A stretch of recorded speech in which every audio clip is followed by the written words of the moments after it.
What's up YouTube? Joshua Black here, the Urban Black Vegan. Some refer to me as the Broccoli Boy Wonder, America's only black vegan superhero. Coming to you with a brand new episode. This is episode number...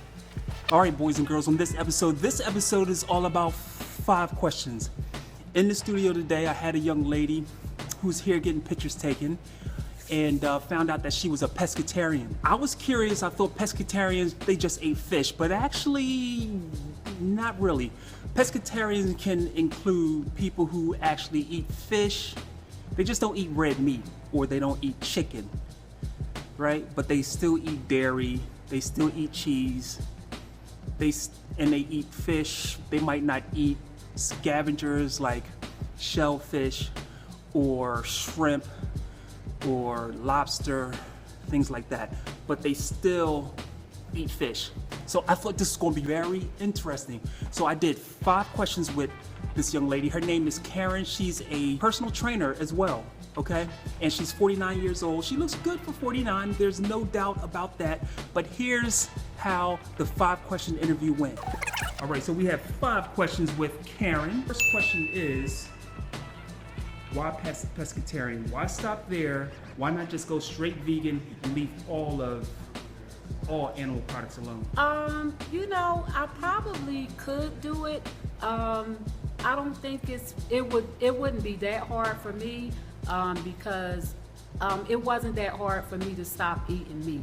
But I still do enjoy eating, fish to my diet because it is a limited diet. Like there's something like people can get bored sometimes with just eating, maybe beans, rice, and I know I still wanted to eat fish, so I'm not really sure about going all vegan or vegetarian just right now, but it might be something that I might consider in the future, but not right now. I think I like my fish. I think I still like because I love my salmon. I actually have some at home waiting for me now, but I'm not really there yet, so I probably will still keep eating my fish for right now. Question number 2 for this pescatarian. If your child or a family member came up to you and said, "Mom, you always taught me not to harm people or things or what have you, but if we're eating animals or fish or what have you and we have to harm them in order to eat them, I don't understand. Can you explain?" That is a good question. You know what? I really don't know why we eat them. I probably couldn't answer that question because I'm still eating the fish. So it's kind of like, what would I say? I have no idea. I don't know. Good question. Just think about that. I definitely just think about that. Right.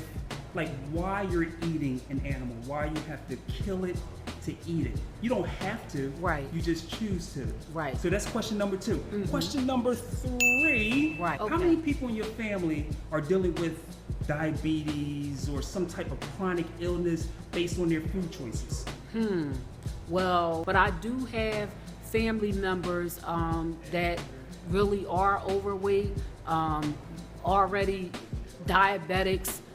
They just choose not to change their diet. Like I've tried numerous of times to try to talk to them about eating healthy. Some people just don't want to give up certain things. They have come accustomed to eating meat. Question number 4. If someone comes to you and says, "I'm a vegan or vegan or vegetarian or pescatarian," and they're grossly overweight, what are you thinking? What is coming to mind? They're grossly overweight. Or they're overweight, period. Well, either they're lying, they're not being honest, or they're not eating the right foods. Usually when someone says that they're engaging in a healthy lifestyle, certain expectations kind of come to mind. So someone that's lean, someone that looks relatively fit. Right. You don't have to be muscle bound, but at least you look relatively fit, right? Exactly.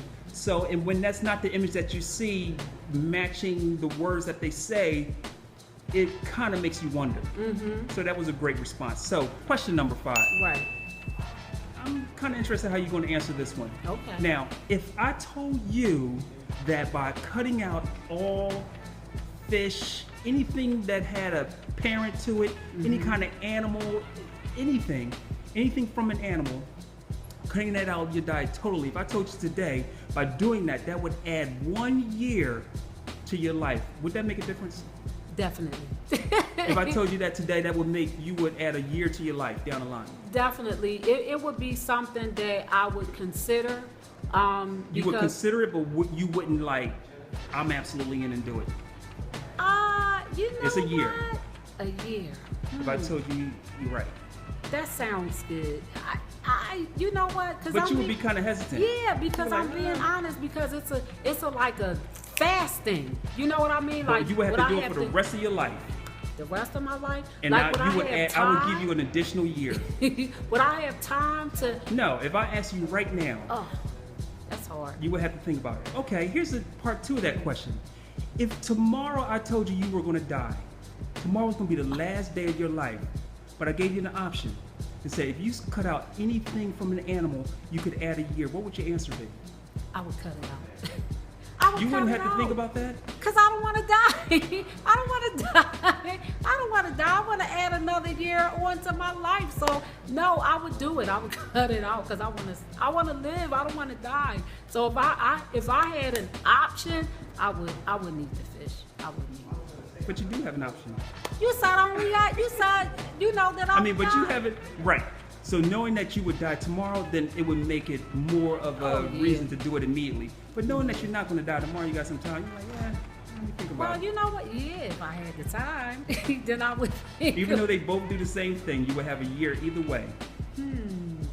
That is Like 30 years from now, you could add on another year.